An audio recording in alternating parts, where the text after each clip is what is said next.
على الله حجة بعد الرسل وكان الله عزيزا حكيما.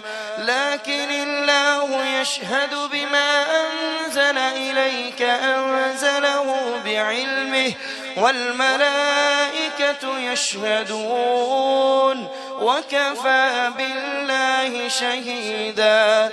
إن الذين كفروا وصدوا عن سبيل الله قد ضلوا ضلالا بعيدا.